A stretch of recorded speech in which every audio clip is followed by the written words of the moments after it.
الحمد لله رب العالمين والصلاة والسلام على أشرف الأنبياء والمرسلين وعلى آله وأصحابه أجمعين ومن تبعهم بإحسان إلى يوم الدين. يا أيها الذين آمنوا اتقوا الله حق تقاته ولا تموتن إلا وأنتم مسلمون. يا أيها الناس اتقوا ربكم الذي خلقكم من نفس واحدة وخلق منها زوجها وبث منهما رجالا كثيرا ونساء واتقوا الله الذي تساءلون به والأرحام إن الله كان عليكم رقيبا. يا أيها الذين آمنوا اتقوا الله وقولوا قولا سديدا يصلح لكم أعمالكم ويغفر لكم ذنوبكم ومن يطع الله ورسوله فقد فاز فوزا عظيما.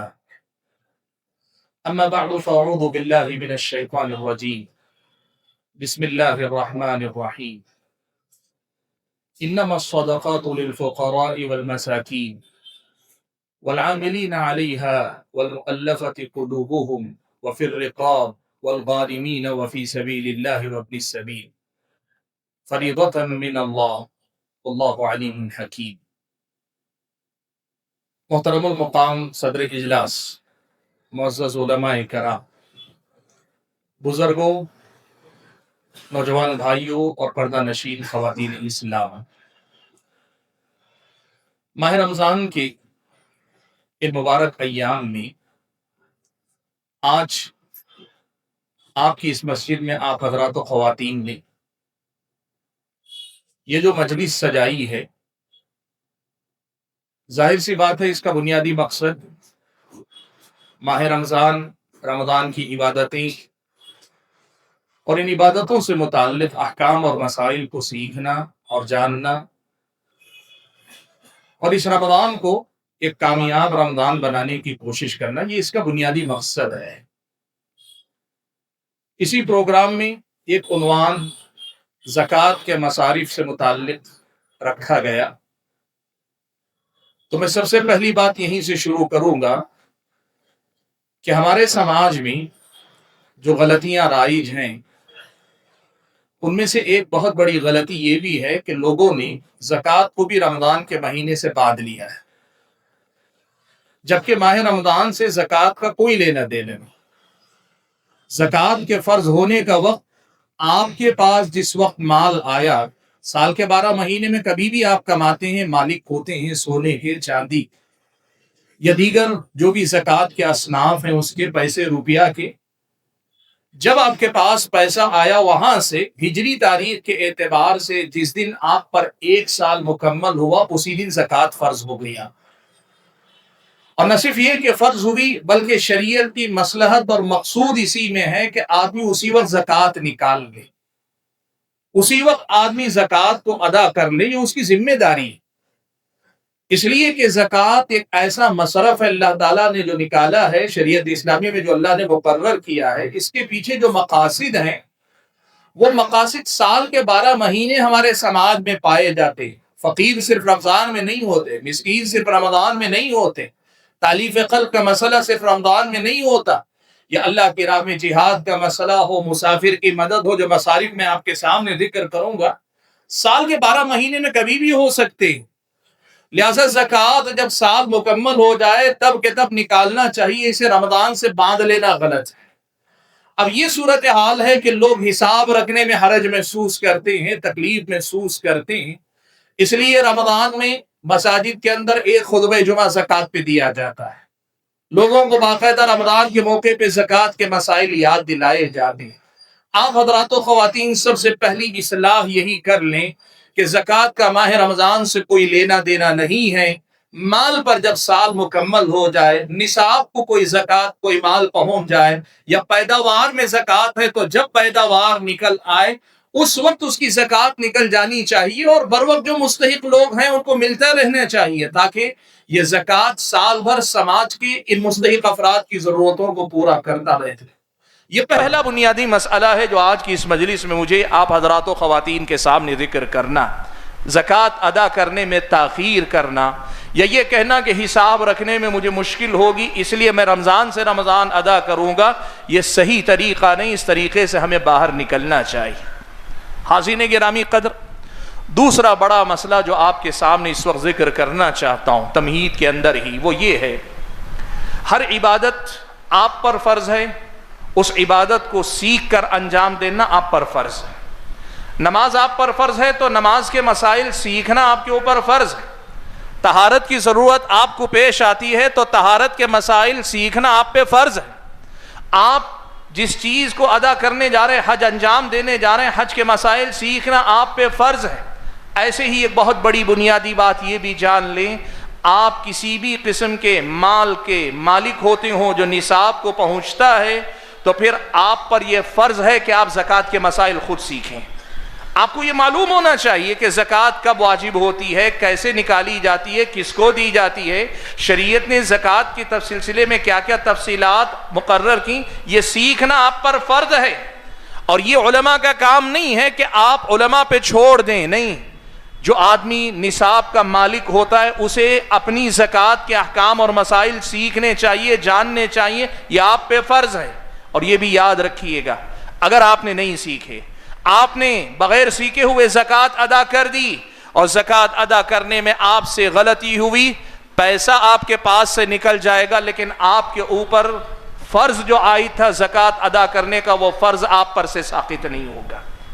آپ اپنی جیب سے پیسہ تو نکال دیں گے، ضرورت مند کا کام بھی بن جائے گا، لیکن آپ کے اوپر جو زکوٰۃ کی ادائیگی کا فریضہ تھا وہ فرض آپ پر باقی رہے گا، وہ ساقط نہیں ہوگا۔ اگر آپ نے زکوٰۃ نکالنے میں غلطی کی اور جو مستحق نہیں ہے اس کو دے دیا اور جتنا نکالنا ہے اس کے حساب میں آپ نے غلطی کی تو آپ نے اپنی زکوٰۃ کے فرض کو ادا نہیں کیا۔ اگر آپ عوام میں سے مسائل آپ سیکھ نہیں سکتے ہیں سارے، تو پھر کم سے کم آپ پر یہ فرض ہے کہ کسی مسائل کے جاننے والے عالم دین کے ساتھ بیٹھیں، اس کے سامنے سارا حساب کھلا رکھیں، آپ ساری باتیں کھول کر رکھیں اور ان سے پوچھیں ان تفصیلات کی روشنی میں مجھ پر زکوٰۃ واجب ہوتی ہے کہ نہیں، اگر واجب ہوتی ہے تو کتنی، اور ساتھ میں یہ بھی معلوم کریں کہ یہ زکوٰۃ میں کن اور کن کو دے سکتا ہوں۔ اپنے طور پہ لوگ طے کر لیں گے، اس سے زکوٰۃ نہیں ادا ہو جاتی۔ بات لمبی ہوگی لیکن میں اشارے کے لیے ایک دو مثالیں آپ کے سامنے دے دیتا ہوں۔ ہمارے پاس ایک مسئلہ ہے جو شریعت مطہرہ کا مسئلہ، وہ کیا ہے؟ شریعت مطہرہ نے کہا کہ اگر آدمی کسی غریب مسکین کو صدقہ دیتا ہے تو ایک ثواب، لیکن وہی رشتہ دار غریب کو دیتا ہے تو اللہ تعالیٰ دگنا اجر عطا فرمائے گا۔ ایک تو صدقے کا ثواب اور دوسرا صلہ رحمی کا ثواب، دونوں دے گا۔ اب لوگوں نے اس کا غلط مطلب یوں سمجھا ہوا ہے، ہر آدمی جو زکوٰۃ نکال رہا ہے، میرے خاندان میں جو مالی اعتبار سے ذرا کم ہے میں ان کو دوں گا۔ دیکھیے یاد رکھیے گا، خاندان میں آپ کے اعتبار سے مالی اعتبار سے ذرا کم حیثیت کا ہو، اس سے یہ لازم نہیں آتا کہ وہ مستحق زکوٰۃ بھی ہو۔ فی نفسی اس کا مستحق زکوٰۃ ہونا ضروری ہے، یہ ضروری نہیں ہے کہ آپ رشتہ داروں ہی میں دیں۔ بنیادی مسئلہ یہ کہ آپ ڈھونڈیں، تلاش کریں کہ شریعت مطہرہ نے جن کو مستحق زکوٰۃ قرار دیا ہے وہ کون ہیں اور ان کو ادا کرنے کی کوشش کریں۔ یہ دو بنیادی باتیں ذکر کرنے کے بعد تیسری بنیادی بات میری اپنی گفتگو کے آغاز میں آپ کے سامنے یہ رکھ دیتا ہوں کہ زکوٰۃ کے سلسلے میں ہمارے عام لوگوں کا ذہن ایک غلط رخ پہ جاتا ہے۔ وہ یہ سمجھتے ہیں کہ سماج کے جتنے معاشی مسائل ہیں، سوسائٹی کے، ہماری کمیونٹی کے جتنے بھی مالی معاملات، اقتصادی معاملات ہیں، وہ تمام کے تمام زکوٰۃ کے ذریعے حل کیے جا سکتے ہیں۔ لوگوں نے ایسا سمجھا ہوا ہے، نہیں، ایسا نہیں۔ زکوٰۃ صرف کچھ محدود لوگوں کو دیا جانے والا مال ہے۔ سماج کی ضرورتیں بہت ساری ہو سکتی ہیں، سماج کی ساری ضرورتوں پر مال زکوٰۃ سے خرچ کرنا یا سماج کی ساری مالی ضرورتیں زکوٰۃ سے پوری کرنا، یہ اسلامی شریعت کی تعلیمات کے برخلاف۔ آپ کے اور آپ کے متعلقین کے نان و نفقے کی جب بات آئے گی، آپ وہ زکوٰۃ نہیں دے سکتے۔ جن کا نفقہ آپ پر فرض ہے وہ نفقہ آپ زکوٰۃ سے نہیں ادا کر سکتے۔ بہت سارے لوگ یہ سمجھتے ہیں چونکہ میرے ماتحت بہت سارے لوگ ہیں جن کا نفقہ مجھ پہ فرض ہے، تو کیا میں ان کا نان و نفقہ زکوٰۃ سے ادا کر سکتا ہوں؟ نہیں۔ جن کا نفقہ آپ پہ فرض ہے ان کا نفقہ آپ اپنے پیسے سے کریں گے، ان کے نان و نفقے کے بعد اگر آپ ان کی دیگر ضرورتوں کے لیے زکوٰۃ دینا چاہیں پھر شریعت میں اس کی تفصیل ہے۔ بہت سارے حضرات یہ سمجھتے ہیں کہ زکوٰۃ کا مال خدمت خلق کے لیے، سوشل ویلفیئر کے کاموں کے لیے دیا گیا، نہیں، اسلامی شریعت نے ایسی کوئی تعلیم آپ کو نہیں دی۔ تو یہ جو ذہن ہے لوگوں کے اندر، راستہ خراب ہو گیا، زکوٰۃ کے مال سے ہم راستہ ٹھیک کر دیں گے، اسٹریٹ لائٹ خراب ہو گئی، ہم جو ہے اسٹریٹ لائٹ جو ہے زکوٰۃ کے مال سے ڈال دیں گے۔ اسلامی شریعت نے آپ کو یہ ساری چیزیں نہیں سکھائی۔ اسلامی شریعت نے زکوٰۃ کے کچھ مصارف رکھے، سماج کی جو دوسری ضرورتیں ہوتی ہیں جیسے مسجد کی تعمیر کرنا یا دیگر ضرورتیں، اس میں سب زکوٰۃ کا کوئی لین دین نہیں۔ یہ مسلمانوں کی اجتماعی ضرورتیں، مساجد ہو، مدارس ہو، مراکز اسلامیہ ہو یا دوسری، لوگوں کا یہ جو ذہن بنا ہوا ہے کہ زکوٰۃ کے مال سے ہم سماج کی ساری ضرورتیں، مالی ضرورتیں پوری کریں گے، اسلامی شریعت کی تعلیمات کے برخلاف ہے۔ یاد رکھیے گا، اسلامی شریعت نے زکوٰۃ کے متعین مصارف رکھے ہیں، وہی مجھ کو اور آپ کو زکوٰۃ خرچ کرنی ہے۔ اس سے ہٹ کر اگر میں اور آپ اپنی زکوٰۃ کہیں اور لے جائیں گے تو وہ مال تو نکل جائے گا لیکن میری اور آپ کی زکوٰۃ ادا نہیں ہوگی۔ حاضرین گرامی قدر، میں مثال کے طور پہ آپ کے سامنے بتاؤں، لوگ سوال کرتے مسجد بنانے کے لیے زکوٰۃ استعمال ہو سکتی ہے کیا؟ ٹوائلٹ بنانے کے لیے زکوٰۃ استعمال ہو سکتی ہے کیا؟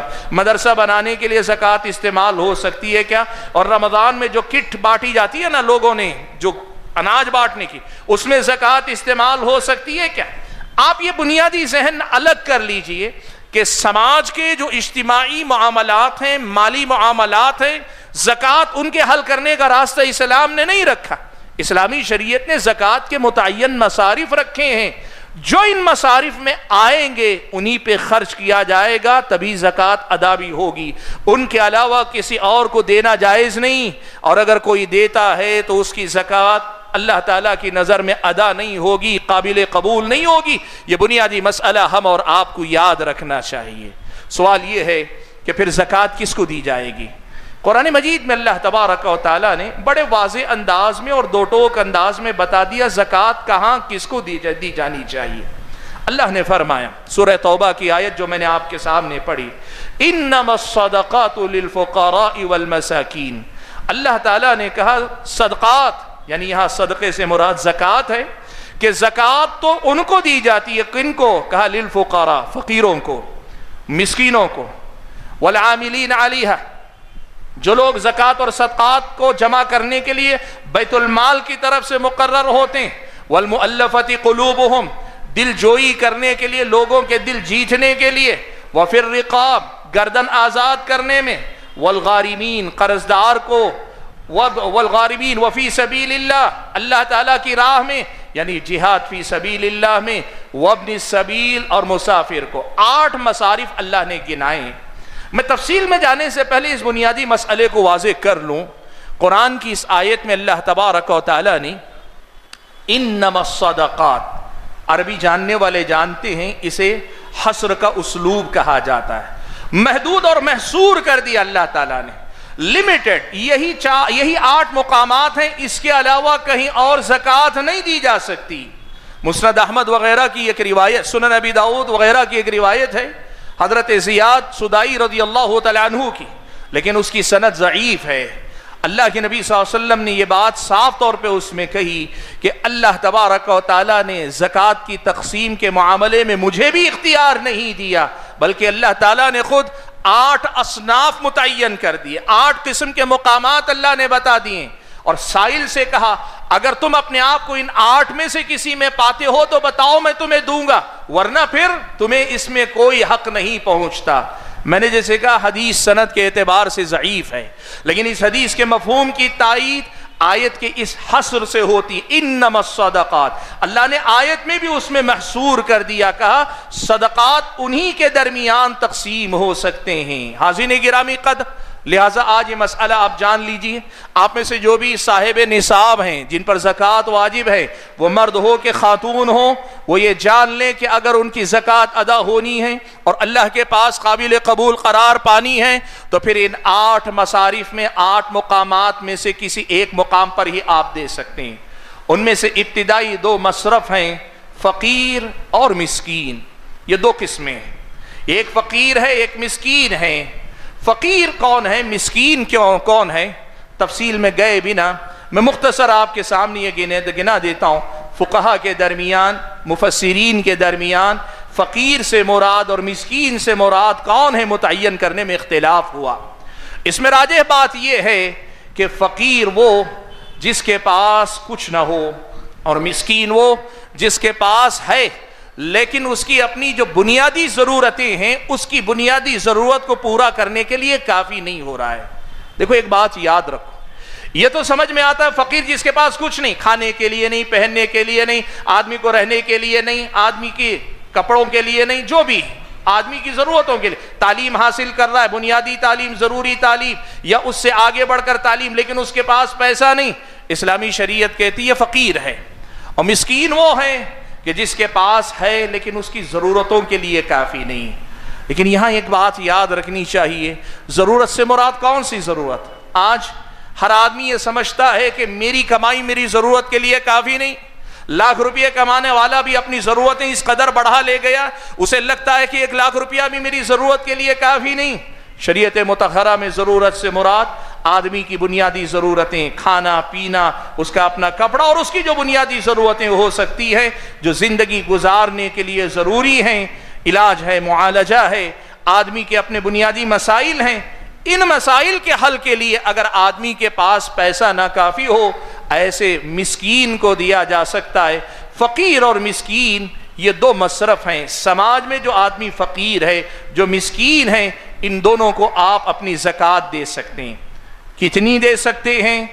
اہل علم نے اس سلسلے میں بھی تفصیل لکھی، مختصراً یاد رکھیں، اتنا اس کو دے سکتے ہیں کہ جس کے نتیجے میں وہ فقیر اور مسکین کے دائرے سے باہر نکل جائے، جس سے اس کی ضرورت پوری ہو جائے۔ ورنہ آدمی اگر شروعات کرے، فقیر تھا جب مانگنا شروع کیا، لیکن مانگتے مانگتے جائے تو آج کل کے پیشہ ور فقیروں کی طرح کروڑ پتی بھی ہوگا تو مانگتا رہے گا۔ شروعات کیا تو مستحق تھا، لیکن جب اس کی ضرورت ختم ہو گئی تو پھر استحقاق بھی ختم ہو گیا۔ فقیر اور مسکین کو اس کی بنیادی ضرورت پوری ہونے تک دیا جا سکتا ہے۔ انما الصدقات للفقراء والمساکین والعاملین علیہا۔ تیسری قسم اللہ تعالیٰ نے بیان فرمائی، کہا وہ لوگ جن کو بیت المال کی طرف سے، مسلمانوں کے امیر کی طرف سے صدقات اکٹھا کرنے کے لیے مقرر کیا جاتا ہے، ان کی اجرت دی جا سکتی ہے۔ حاضرین گرامی قدر، اس مسئلے کو مختصر کر کے میں بتا دوں، اللہ کے نبی کے زمانے میں اور پھر خلافت راشدہ میں یہ سنت رہی کہ اللہ کے نبی صلی اللہ علیہ وسلم کسی صحابی کو ذمہ داری دیتے کہ جاؤ فلاں قبیلے میں جتنے بھی صاحب نصاب ہیں ان کی زکوٰۃ اکٹھا کر کے لے کے آؤ، فلاں قبیلے کے پاس جاؤ، فلاں شخص کے پاس جاؤ۔ یہ جو ذمہ داری ادا کرتا ہے وہ بیت المال کی طرف سے نوکری کر رہا ہے، اس کی نوکری پر اس کی اجرت، اس کا محنتانہ اس کو دیا جائے گا، زکوٰۃ کے مال ہی میں سے اس کو اس کا محنتانہ دیا جا سکتا ہے۔ اہل علم نے اس بات کی صراحت کی، مبارک پوری عبید اللہ مبارک پوری رحمت اللہ علیہ کے فتاویٰ میں بھی آپ پڑھیں گے، آپ کو یہ بات ملے گی کہ مدارس کے جو چندہ کرنے کے لیے آنے والے ہمارے احباب ہیں، ذمہ دار حضرات ہیں، یا پھر یہ کہ ان کے نمائندے ہیں، وہ عاملین علیہا میں نہیں داخل ہوتے ہیں، وہ عاملین علیہا میں نہیں داخل ہوتے ہیں۔ وہ گرچہ زکوٰۃ اکٹھا کرتے ہیں لیکن شریعت میں جن کو عاملین علیہا کہا ان میں یہ لوگ داخل نہیں ہوتے ہیں۔ اس لیے ان کی تنخواہ ادارہ چاہے تو اپنی طرف سے دے دے، لیکن ان کا پرسنٹیج متعین کر دینا، یا پھر یہ کہ اپنی طرف سے زکوٰۃ ہی میں سے عاملین علیہا کے زمرے میں داخل کر کے زکوٰۃ دینا، اہل علم نے کہا کہ یہ درست نہیں ہے۔ راجح مسئلہ اس میں یہ ہے کہ جب بیت المال قائم ہو اور بیت المال کی طرف سے کوئی آدمی زکوٰۃ وصولی پر متعین ہو، اسی کو زکوٰۃ میں سے دیا جا سکتا ہے۔ یہ تیسرا مصرف ہے جہاں زکوٰۃ دی جا سکتی ہے۔ والمؤلفۃ قلوبہم، چوتھا مقام جہاں زکوٰۃ دی جا سکتی ہے، اللہ تعالیٰ نے فرمایا وہ جن کے دل رکھنے ہیں، جن کی دل جوئی کرنی ہے، یا جن کے دلوں کو مضبوط کرنے کی ضرورت پیش آتی ہے۔ حاضرین گرامی قدر، مفسرین نے لکھا کہ یہاں پر تالیف قلب کے مستحق دو قسم کے مسلمان ہو سکتے ہیں۔ ایک تو وہ مسلمانوں میں سے دو قسم کے، ایک تو وہ مسلمان جو نئے نئے مسلمان ہوئے، ابھی اسلام قبول کیا ہے، اور اسلام قبول کرنے کے بعد ان کے اسلام پر ثابت قدم رہنے میں اگر ان کی مالی مدد کی جائے تو مدد ملتی ہے۔ دیکھیے ایک بنیادی مسئلہ یاد رکھیے، اسلامی شریعت اس مسئلے کو صاف کر دیتی ہے کہ آدمی کو ایمان اللہ کے لیے لانا چاہیے۔ فمن كانت ہجرته الى اللہ ورسولہ فہجرته الى اللہ ورسولہ، جو آدمی اللہ اور اس کے رسول کی طرف ہجرت کر کے آئے اس کی ہجرت واقعتاً اللہ اور اس کے رسول کی طرف۔ ومن كانت ہجرته الى دنیا يصيبها او امرأة ينكحها فہجرته الى ما هاجر الیہ، اس کے بجائے کوئی دنیا حاصل کرنا چاہتا ہے، اسلامی شریعت کی نظر میں اس کا اسلام لانا، کسی خاتون کو پانا چاہتا ہے، اسلامی شریعت کی نظر میں اس کا اسلام لانا نہیں ہے۔ اسلامی شریعت کا یہ مسئلہ صاف ہے، زور زبردستی یا پیسے کا لالچ دے کر اسلام قبول کروانا اسلامی شریعت کا طریقہ نہیں۔ لیکن جو آدمی اسلام قبول کیا ہے وہ اپنے مسائل سے دوچار ہوتا ہے، وہ ذہنی طور پر بہت سارے مشکلات چیلنجز سے گزرتا ہے، ایسے موقع پر اسلام پر ثابت قدم رہنے کے لیے، اسلام پر جمے رہنے کے لیے کسی نو مسلم کی مدد زکوٰۃ کے مال سے کی جا سکتی۔ آپ نے اس کی بنیادی ضرورتیں پوری کر دی، یا آپ نے اسے اتنا پیسہ دیا کہ وہ ایک کاروبار چھوٹا موٹا شروع کر لے، تالیف قلب کے لیے ایسے مسلمان کو دیا جا سکتا ہے۔ اور مفسرین نے مسلمانوں میں سے تالیف قلب کے لیے دوسری قبیل بتائی، ایسے مسلمان جو حدود پر رہتے ہیں، جن کا دشمنوں سے ہمیشہ سابقہ رہتا ہے، دشمن جب کبھی حملہ کرتا ہے سب سے پہلے ان کے وہ زد پر آتے ہیں، ان کے اسلام سے چڑ جانے یا بدک جانے کا امکان ہوتا ہے کہ دشمن جب بھی حملہ کرتا ہے ہم ہی زد پر آتے ہیں۔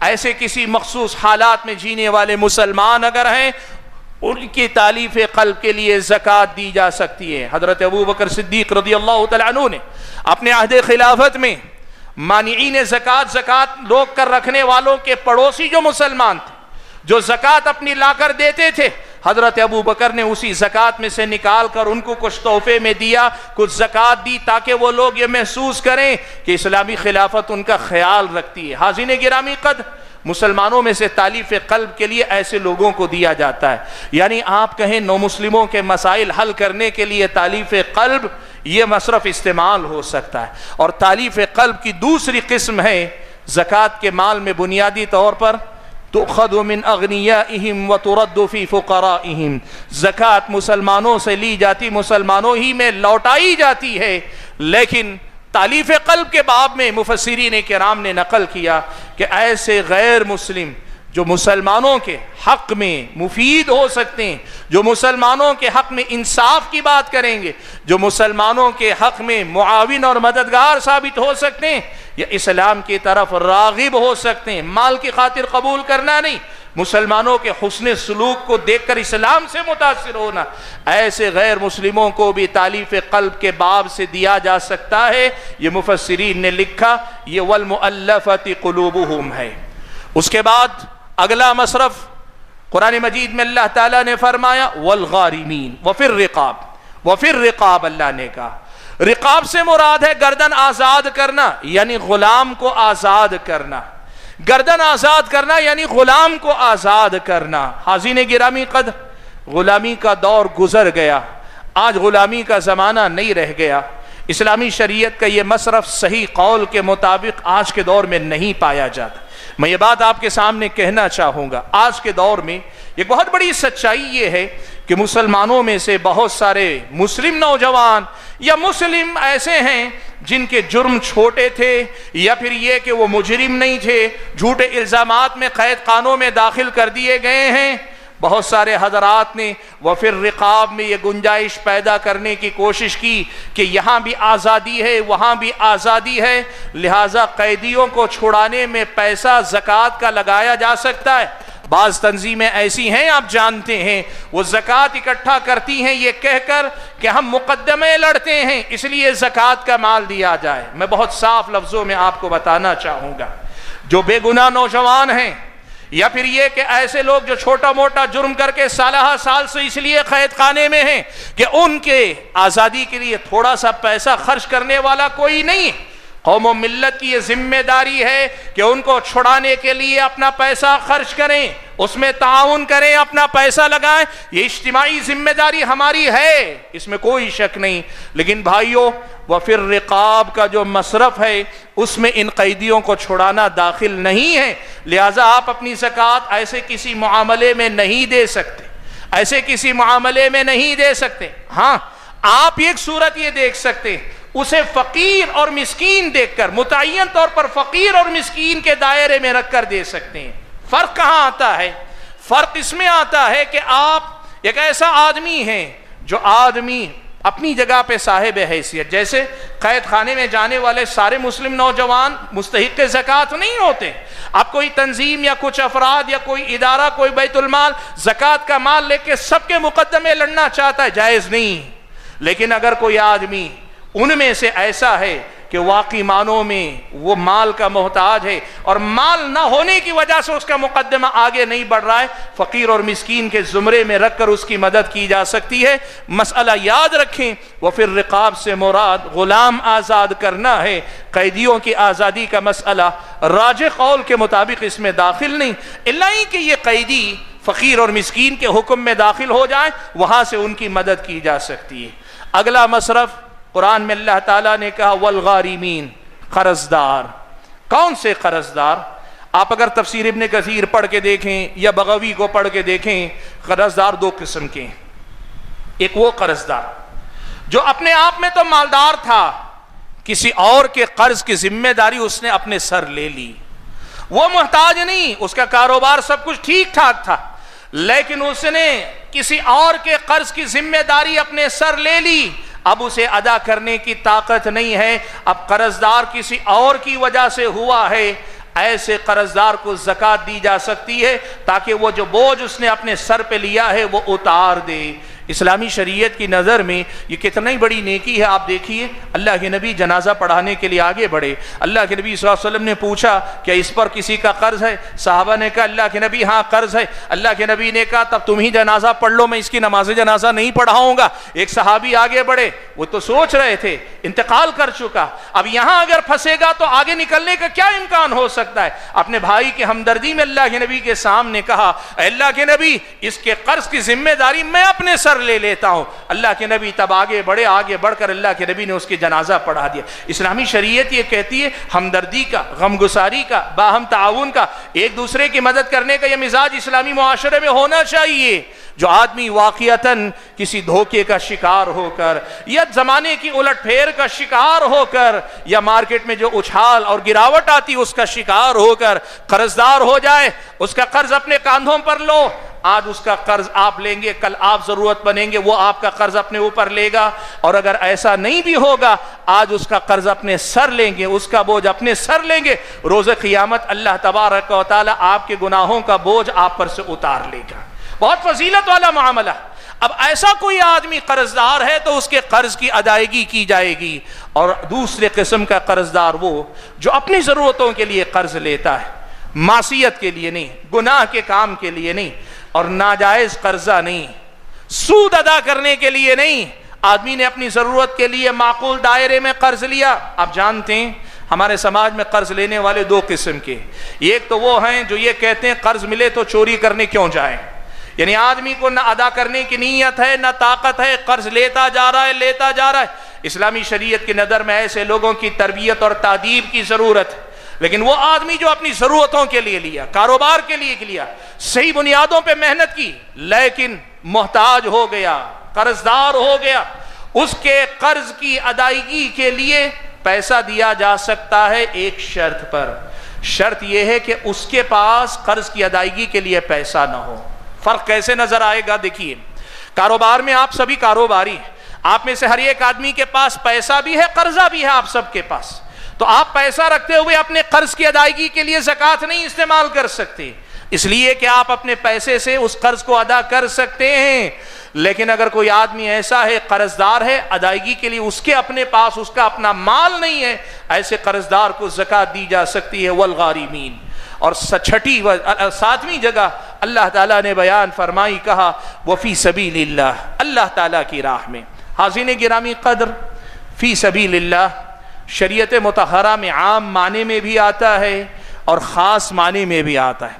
عام معنی میں آئے ہر نیکی، ہر اچھا کام، ہر خیر کا کام اللہ کی راہ میں کیا جانے والا کام ہے، تو ہر نیکی کا کام فی سبیل اللہ میں داخل مانا جائے گا۔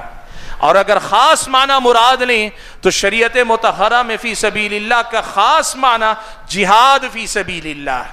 اب یہاں سمجھنے کی بات یہ ہے کہ یہ جو 7واں مصرف بتایا گیا ہے فی سبیل اللہ، کیا یہ خاص فی سبیل اللہ جہاد ہے، یا پھر یہ کہ عام کوئی بھی خیر کا راستہ، کوئی بھی نیکی کا میدان ہے؟ حاضرین گرامی قدر، دو ٹوک اور واضح بات یاد رکھیے کہ نہ صرف یہ کہ راجح بلکہ صحیح قول کے مطابق بعض اہل علم نے ذکر کیا، اللہ کے نبی، صحابہ، تابعین، تبع تابعین، بلکہ متقدمین اہل علم کے پاس، سب کے پاس فی سبیل اللہ سے مراد جہاد فی سبیل اللہ۔ فی سبیل اللہ اپنے عام معنی میں نہیں، اس فی سبیل اللہ کو عام معنی میں لینے والے اہل علم معاصر دور کے بعض اہل علم ہیں، اور آج کے دور کے علماء ہی کے فتاوی میں یہ وسعت پیدا ہوئی ہے، ورنہ فی سبیل اللہ سے مراد متقدمین اہل علم کے پاس، تمام کے پاس جہاد فی سبیل اللہ ہی مراد ہے۔ اس سے فرق کیا پڑتا ہے؟ دیکھیے، اگر آپ فی سبیل اللہ کو عام معنی میں لیں گے، نیکی کے ہر کام میں زکوٰۃ لگائی جا سکتی، مسجد بھی بنائیں، مدرسہ بھی بنائیں، آپ جو ہے کوئی بھی کام کریں، میں نے جیسے کہا نا، راستے درست کروا دیں، آپ کسی کو بھی اچھا کام کوئی بھی ہو رہا ہے، کوئی بھی دینی پروگرام ہو رہا ہے، اس میں زکوٰۃ، سب جگہ پہ آپ زکوٰۃ لگا سکتے ہیں۔ لیکن اگر آپ جہاد فی سبیل اللہ کے ساتھ خاص مانیں گے تو پھر آپ کو ان میں سے کسی جگہ بھی مال فی سبیل اللہ کی مد سے خرچ کرنے کی اجازت نہیں ہوگی، آپ جہاد فی سبیل اللہ ہی میں خرچ کر پائیں گے۔ اب یہاں رک کر ایک بات بتا دیتا ہوں، یہ قول میں نے کہا نا کہ راجح قول اس میں یہی کہ جہاد فی سبیل اللہ ہی ہے۔ یہاں دو تین باتیں۔ اب جہاد فی سبیل اللہ اسلامی شریعت کی نظر میں جب صحیح بنیادوں پہ جہاد ہو تبھی وہاں خرچ کیا جائے گا۔ کوئی بھی آدمی کھڑا ہو جائے، ایک تنظیم بنا لے اور کہے میں جہاد کر رہا ہوں، مجھے صدقہ و خیرات دو، اسلامی شریعت کی نظر میں جہاد کے اصولوں پہ نہیں اترنے کی وجہ سے ان میں سے کوئی جہاد فی سبیل اللہ کے مصرف کا مستحق نہیں ہوگا، زکوٰۃ کا مال ان کو نہیں دیا جائے گا۔ اور دوسری اہم بات دیکھیں، میں نے جو بات کہی کہ جہاد فی سبیل اللہ سے مراد جہاد ہی ہے، اس کے راجح ہونے کی کچھ بنیادیں آپ کے سامنے ذکر کرتا ہوں۔ سب سے پہلی بنیاد تو یہ کہ اللہ نے 8 متعین کیے، اگر فی سبیل اللہ کو عام معنی میں لیں گے تو پھر ان 8 کے ذکر کرنے کا کوئی مطلب نہیں رہ جاتا، اس لیے کہ یہ بھی سبیل اللہ ہیں، دوسرے راستے بھی سبیل اللہ ہیں، پھر ان 8 کی کیا خصوصیت رہ جائے گی؟ اللہ تعالیٰ نے جب 8 کو ذکر کیا، اور صرف 8 کو ذکر ہی نہیں کیا بلکہ اللہ تبارک و تعالیٰ نے انما حصر کے ساتھ ذکر کیا، صرف انہی 8 مقامات پہ خرچ کرنا، جس سے پتا چل رہا ہے کہ فی سبیل اللہ عام نہیں، یہاں خاص فی سبیل اللہ مراد ہے۔ اور ایک تیسری بنیاد بھی دیکھیں، اللہ نے گناتے فی سبیل اللہ کے بعد ابن السبیل بھی ایک ذکر کیا۔ طلبہ اس کو زیادہ اچھے انداز میں سمجھ پائیں گے، اور آپ میں سے جو علم دوست حضرات ہیں وہ یہ کہ شریعت میں ایسا ہوتا ہے، پہلے کچھ خاص چیزوں کو ذکر کرنے کے بعد ایک عام چیز کا اخیر میں ذکر ہوتا ہے، یا پہلے عام چیز کا ذکر کر کے پھر خاص چیزوں کو ذکر کیا جاتا ہے۔ فی سبیل اللہ کو اگر بالکل اخیر میں ذکر کیا جاتا، اس کا ایک احتمال ہو سکتا تھا کہ فی سبیل اللہ عام معنی میں ہو، لیکن سبحان اللہ قرآن کی یہ بلاغت دیکھیں، اللہ نے فی سبیل اللہ کو ابن السبیل سے پہلے ذکر کر دیا، یہ بتانے کے لیے کہ فی سبیل اللہ بھی ایک خاص مد ہے، عام معنی میں اللہ تعالیٰ نے اسے ذکر نہیں کیا ہے۔ فی سبیل اللہ سے مراد جہاد ہے۔ سوال یہ پیدا ہوتا ہے کہ فی سبیل اللہ سے اگر جہاد مراد ہے تو کیا جہاد کے علاوہ کسی اور جگہ خرچ کر سکتے ہیں؟ پیارے نبی صلی اللہ علیہ وسلم نے حج کو کہا یہ عورتوں کا جہاد ہے، صحابیات نے میدان جہاد میں شرکت کی اجازت طلب کی، نبی علیہ السلام نے اجازت نہیں دی، اور آپ نے کہا تمہارا حج ہی تمہارا جہاد ہے۔ اس حدیث کی روشنی میں اہل علم میں سے بعض اس کے قائل ہیں، اور واللہ اعلم بحیثیت طالب علم مجھے بھی اس بات پر اطمینان ہے کہ اگر کسی مسلمان کا فرض حج نہیں ہوا اور وہ اگر جانا چاہتا ہے اس کی آپ زکوٰۃ سے مدد کرتے ہیں تو کر سکتے ہیں، لیکن یہ عمرے کے لیے نہیں، عام عمرے کے لیے نہیں، اس لیے کہ عمرے کا حکم حج کا نہیں ہے، حج فریضہ اسلام ہے، عمرہ فریضہ اسلام نہیں ہے۔ تو فریضہ اسلام کی ادائیگی کے لیے شیخ الاسلام ابن تیمیہ رحمۃ اللہ علیہ نے اس قول کو مختار قرار دیا کہ فریضہ اسلام کی ادائیگی کے لیے کوئی آدمی بوڑھا ہو گیا، جانا چاہتا ہے، اس کے پاس حیثیت نہیں، زکوٰۃ کے مال سے حج پہ اگر کوئی بھیجنا چاہے بھیج سکتا ہے۔ اور یہاں میں ایک بات اور آپ کے سامنے بتا دوں، ان دو کے علاوہ کسی اور چیز کو فی سبیل اللہ میں داخل کرنے میں ایک نزاکت اور ہے جس کو سمجھنا چاہیے۔ وہ کیا ہے؟ دیکھیے، بعض اوقات بعض جگہ پہ بعض ادارے یا بعض مساجد وہی کردار ادا کرتے ہیں جو جہاد فی سبیل اللہ کا مقصد ہے، وہ ہے دین و اسلام، لوگوں کے دین و ایمان کا تحفظ۔ اگر کسی جگہ تعلیم یا پھر یہ کہ مسجد یہی لوگوں کے دین و ایمان کی حفاظت کا ذریعہ ہے، اگر یہ نہ رہے تو دین و ایمان محفوظ ہی نہ رہیں، خاص طور پہ وہ ممالک جو اقلیات والے ہیں۔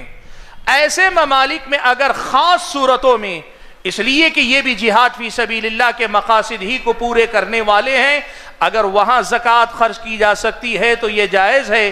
شیخ ابن باز رحمۃ اللہ علیہ نے بھی اپنے بعض فتاویٰ کے اندر یہ جواز کا فتویٰ دیا ہے کہ ایسے بعض عام مدرسوں کو نہیں، عام مساجد کو نہیں، خاص کچھ ایسے علاقے کسی خاص مقام پہ کہ اگر وہاں لوگوں کے دین و ایمان کے تحفظ کے لیے وہ قائم نہ ہو تو لوگوں کا دین و ایمان لٹ جائے گا، لوگ مرتد ہو جائیں گے، وہاں باقاعدہ زکوٰۃ کا مال صرف کیا جا سکتا ہے۔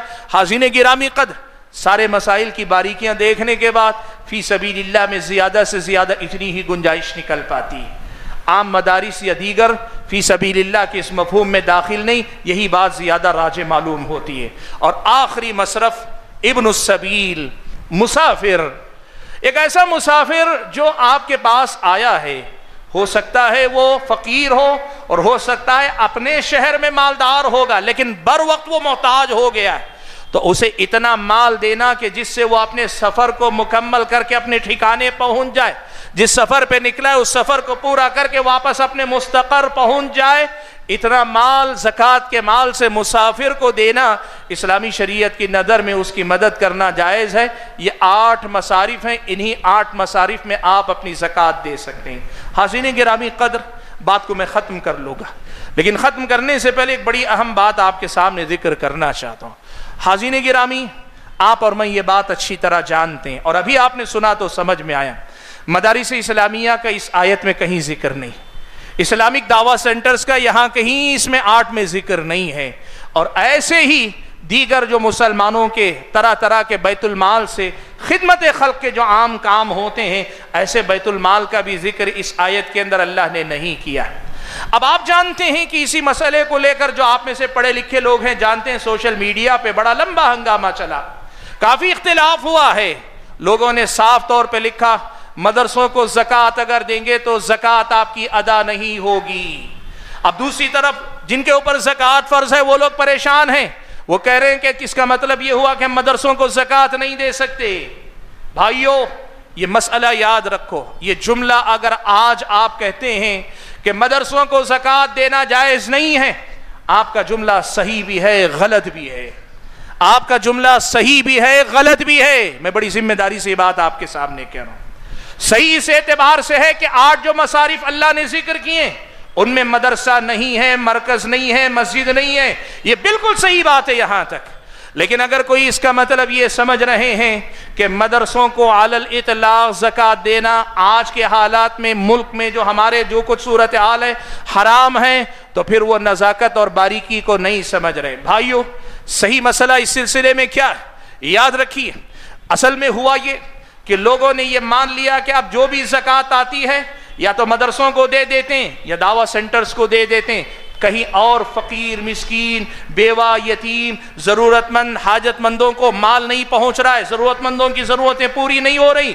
اس صورتحال پہ روک لگانے کے لیے اٹھی یہ آواز بجا ہے، لیکن اس کا یہ مطلب نہیں کہ لوگوں کو آپ ایک عام فتویٰ یہ دے دیں آپ کسی بھی صورت میں مدرسے کو زکوٰۃ نہیں دے سکتے۔ یہ فتویٰ اگر دیں گے تو غلطی کریں گے۔ قدیم دور کے ہمارے اپنے اہل حدیث علماء سے لے کر معاصر دور کے علماء تک اس بات پر متفق ہیں، اس بات پر متفق ہیں کہ مدرسے میں پڑھنے والے بچے اگر مسکین ہیں یا فقیر ہیں، فقیر وہ جن کے پاس اپنی تعلیم حاصل کرنے کے لیے پیسہ نہیں، اور مسکین وہ بچے جن کے پاس پیسہ ہے لیکن اتنا پیسہ نہیں. مان لیں مثال کے طور پہ میں آپ کو بتا دوں، ایک مدرسہ چلتا ہے، اس کا بجٹ 10 لاکھ روپیہ، چھوٹے مدرسے کی بات کریں، 10 لاکھ روپیہ اگر سارے بچوں پہ تقسیم کیا جاتا ہے تو ان بچوں کی قیمت ان کے اوپر جو آتی ہے، مان لیجئے 5,000 روپیہ ماہانہ، 3,000 روپیہ ماہانہ خرچ اس پر آ رہا ہے. اب یہ 3,000 روپیہ دینے کی استطاعت بچے نہیں رکھتے ہیں. ایسی صورت میں آپ مدرسے کے ذمہ دار کو بتا کر کے یہ میرا مال زکوٰۃ کا مال ہے اور میں آپ کو ذمہ داری دے رہا ہوں کہ آپ زکوٰۃ کے مستحق بچوں پر اس کو خرچ کریں، اگر آپ دیتے ہیں تو بالکل آپ کا مدرسے کو دینا جائز ہے، اس میں کوئی حرج کی بات نہیں. مسئلہ اس میں یقیناً فقہا کی بعض نزاکتیں، تملیک کا مسئلہ کہ فقیر کو مالک بنانا، مسکین کو مالک بنانا ہے. ملک کے حالات کے تناظر میں اہل علم کو تملیک کی شکل کیا ہو سکتی ہے اس کو سمجھانے پہ زور دینا، محنت کرنا چاہیے. لیکن یہ فتویٰ دو ٹوک دے دینا کہ مدارس اسلامیہ کو زکوٰۃ بالکل نہ دی جائے، مدارس اسلامیہ کو زکوٰۃ بالکل نہ دی جائے، ایک ایسی صورتحال کو جنم دے رہا ہے جہاں یقین مانیے امت مسلمہ کے لیے مشکل صورتحال پیدا ہوگی. بھائیو، میں یہاں 2 گزارشات کر کے اپنی بات 2 منٹ میں ختم کر رہا ہوں. پہلی گزارش یہ ہے کہ شریعت مطہرہ میں کسی بھی مسئلے پر عمل کرنے میں کہیں غلطی ہو رہی ہے تو یقیناً اس کی اصلاح کرنی چاہیے کہ غلطی کو باقی نہیں رکھا جا سکتا. مصلحت کے نام پر، فائدے کے نام پر، نقصان سے بچنے کے نام پر شریعت کے مسائل میں سمجھوتا نہیں کیا جانا چاہیے. لیکن یہ بھی نہیں ہونا چاہیے کہ ہم ایک مسئلے کو سدھارنے کے نام پہ کئی مسئلے بگاڑنے والی غلطی کر بیٹھیں. حفظت شیئا وغابت عنک اشیاء، تم نے ایک چیز کی حفاظت کر لی لیکن بہت ساری چیزوں کو تم نے نظر انداز کر دیا. یہ غلطی نہیں ہونی چاہیے. موجودہ دور میں ہمارے اپنے ملک میں مدارس کا زیادہ دار و مدار زکوٰۃ پر ہے، اس لیے اہل علم جب اس مسئلے کو اٹھا رہے ہیں تو دونوں باتوں کو بڑی وضاحت کے ساتھ رکھیں. جب ایک طرف کہیں کہ اصل میں زکوٰۃ کے مستحق مدارس نہیں ہیں، آپ یہ بات کہہ رہے ہیں، حق بجانب ہیں آپ، لیکن اس کے ساتھ یہ بھی آپ کھول کر رکھیں وہ کیا صورتیں ہو سکتی ہیں، وہ کیا طریقے ہو سکتے ہیں کہ زکوٰۃ کے مال کو ہم مدارس کو دے کر مدارس کو مستحکم کرے، کیا گنجائش اسلامی شریعت کے دائرے میں نکلتی، اسے کھول کر لوگوں کے سامنے رکھنی چاہیے. اور دوسری بات جس پر میں اپنی بات ختم کر لوں گا، بڑی اہم بات ہے. اللہ کے بندو، آپ اور ہم کتنی مرتبہ سنتے ہیں یہ مدرسے اس ملک کے اندر اگر ختم ہو گئے نا، آئندہ نسلیں تمہاری مرتد ہوگی، اس سے تمہیں جو ہے ذرا برابر شک کرنے کی ضرورت نہیں. لبرل طبقہ یہ کہتا ہے مدارس کے بند ہونے سے کچھ نہیں ہوگا، لیکن اللہ کے بندو آپ وقت اجازت نہیں دیتا ورنہ میں تفصیل میں جا کے بتاتا. مدارس اسلامیہ آج آپ دیکھ لو، لوگوں کو دین سیکھنے کے لیے کہاں سے مل رہا ہے؟ مسجد سے مل رہا ہے، جماعتوں سے مل رہا ہے، دینی تنظیموں کے کام سے مل رہا ہے، کتابیں لکھ رہے ہیں اس سے مل رہا ہے، انٹرنیٹ سے مل رہا ہے. ان سب جگہ پہ دین سکھانے والے کہاں سے مل رہے ہیں؟ انہی مدارس سے تو مل رہے ہیں. اگر یہ مدارس بند ہو جائیں گے تو کل کے دن آپ کو دین سکھانے والا کہاں سے ملے گا؟ ان مدارس پر کیا آج بھی ہم زکوٰۃ ہی خرچ کر کے اپنے دین و ایمان کی حفاظت کریں گے؟ اللہ کے بندو، کیا ہمارے اندر اتنا شعور نہیں ہو سکتا؟ میں اپنی اگلی نسلوں کے دین و ایمان کی حفاظت کے لیے اپنے زکوٰۃ کے مال کے علاوہ اپنے عام مال میں سے میں تعاون نہیں کر سکتا، عطیہ نہیں دے سکتا. میں کھاتا ہوں، پیتا ہوں، کھلاتا ہوں، پلاتا ہوں، اپنے بچوں کی صحت پہ خرچ کرتا ہوں، ان کے مستقبل کے لیے پراپرٹیاں بناتا ہوں. اللہ کے بندو، مستقبل میں اس ملک کے مسلمانوں کے دین و ایمان کے تحفظ کے لیے یہ مدارس جو بنیادی کام کر رہے ہیں، ان مدارس کے استحکام کے لیے کیا ہم اور آپ اپنے پاکیزہ مال میں سے، جو مال کا میل کچیل نہ ہو بلکہ پاکیزہ مال ہو، حلال مال ہو، محنت کی کمائی ہو اور اللہ کا دیا ہوا مال ہو، اس میں سے کیا ہم اپنے مدارس کو مستحکم نہیں کر سکتے؟ بہت آسان، بہت آسان ہے. صرف اتنا کرو، آپ ماشاءاللہ ایک اچھی خاصی تعداد ایک مدرسے کو 4-6 لوگ مل کر ذمہ داری لے لے کہ ہم انشاءاللہ ہم اور اپنے دوست احباب سے اکٹھا کر کے مدرسوں کو چندوں سے بے نیاز کریں گے، مالی معاملات میں حساب کتاب بھی پکا رکھیں گے، ان پہ گرفت بھی رکھیں گے، لیکن ساتھ میں ان کو بے نیاز کر دیں گے، اور مدارس کے علماء سے یہ کہیں گے آپ کا کام علم دینا ہے، آپ کا کام محنت کرنا ہے، آپ کا کام کوشش کرنا ہے، آپ پڑھائیے، رمضان کے مہینے میں جھولے لے کے نہ نکلا کیجئے۔ کیا یہ کہنے والے ہماری قوم و ملت میں کچھ باشعور لوگ نہیں ہو سکتے؟ کیا ہماری قوم و ملت کے لوگ مدارس کو مستحکم کرنے کے لیے اسے یہ کام کے طور پر، اسے ایک مشن کے طور پر لے کے آگے نہیں بڑھ سکتے؟ افسوس اس کا ہے کہ ہمیں اپنے مسائل کا اندازہ ہے اور مسائل کے حل کے راستے بھی معلوم ہیں، اور مجھ جیسے پتہ نہیں کتنے مجھ سے پہلے بول گئے اور مجھ سے بعد کتنے بولیں گے آپ کے سامنے، لیکن مسئلہ یہ ہے وَلَكِنْ لَا حَيَاةَ لِمَنْ تُنَادِي، اگر زندوں کو آواز دیتے تو سنا بھی لیتے، لیکن افسوس اس کا ہے جن کو تم آواز دے رہے ہو وہ ضمیر کے مردہ ہیں۔ معاف کیجیے گا مجھے اس تلخ زبانی پر، میں کیوں اس لیے کہ یہ بات کہہ رہا ہوں، مدارس کی زبوں حالی، مدرسے میں پڑھنے والے بچوں کے ہاسٹل، تنگ کمرے، ویران کمرے، گندے کمرے، ویسے ماحول میں پڑھ کر نکلنے والے بچوں کے ذہن کھلیں گے کیسے؟ ایک اچھا ماحول مدرسوں میں دینے کے لیے مالی اعتبار سے انہیں بے نیاز کرنے کی ضرورت ہے۔ بھائیو برا نہ مانیں، اگر آپ کی دل شکنی ہوئی میں معافی بھی مانگوں آپ سے، لیکن تلخ بیانی اس لیے کہ وہ درد اٹھتا ہے جب آپ مدارس کا حال دیکھیں، شمال و جنوب سب جگہ دیکھ لیں، مدارس کے اپنے مسائل، اگر وہ زکوٰۃ لینا بند کر دیں، یقین مانیں 80% سے زیادہ مدرسے کل بند ہو جائیں گے۔ اللہ کے بندو، یہ کیا صورتحال ہے کہ ہماری اپنی قوم و ملت کی ضرورت کے لیے ہم مدارس نہیں بنا سکتے؟ خاص طور پہ جو حضرات مساجد تعمیر کرنے میں دلچسپی لے رہے ہیں، یقیناً مسجدوں کو تعمیر کرنا بڑا افضل کام، بلکہ مسجدوں کی بقا کے اعتبار سے بہت بڑا کام ہے، لیکن ذرا اس طرف بھی توجہ دیں، مدارس کو اگر آپ اوقاف رکھ کر، زمینیں اپنی وقف کر کے، جائیدادیں وقف کر کے، مدرسوں کے مالی نظام کو مستحکم کر کے، شفافیت مالی نظام میں لا کر اگر ایک سسٹم صحیح طریقے سے بنا کر مدارس کو مستحکم کریں گے تو کیا ملت اسلامیہ ہند کا مستقبل کیا یہاں بہتر نہیں ہو سکتا؟ یقیناً ہو سکتا ہے۔ حاضرین گرامی قدر، یہ پیغام اس لیے دینا ضروری تھا کہ ابھی آپ نے میری گفتگو میں خود سنا کہ مدارس یا مراکز یا دوسرے یہ سارے زکوٰۃ کے مصارف میں سے اصل میں نہیں ہیں، تو کہیں اس بات کا ڈر لگتا ہے ہم جیسے لوگوں کی اس گفتگو کو، جو کہ دلیل کی بنیاد میں صحیح ہے، بہت سارے لوگ آدھی ادھوری لے لیں اور مدارس کو اور زیادہ محتاج کر دیں، اور زیادہ کمزور کر دیں۔ یہ غلطی کرنے والے ہم اور آپ نہ بن پائیں، اس لیے اس بات کو آپ کے سامنے ذکر کرنا ضروری تھا۔ میں ذمہ داروں سے معذرت خواہ ہوں کہ میرا وقت جو تھا اس سے 5-7 منٹ میں نے زیادہ لے لیے، لیکن یہ بات آپ کے سامنے رکھنی ضروری تھی۔ اللہ سے میری دعا ہے کہ اللہ تعالیٰ مجھے اور آپ سبھی حضرات اور خواتین کو زکوٰۃ کے ان مسائل کو یاد رکھ کر ان کے مطابق اپنی زکوٰۃ ادا کرنے کی توفیق عطا فرمائیں، اور مدارس اور ملت اسلامیہ کے دیگر اداروں کو مستحکم کرنے کے لیے زکوٰۃ سے آگے بڑھ کر اپنے عام عطیات میں سے مدد کرنے کے اللہ ہم اور آپ کو توفیق عنایت فرمائیں۔ آمین۔ وآخر دعوانا ان الحمد للہ رب العالمین۔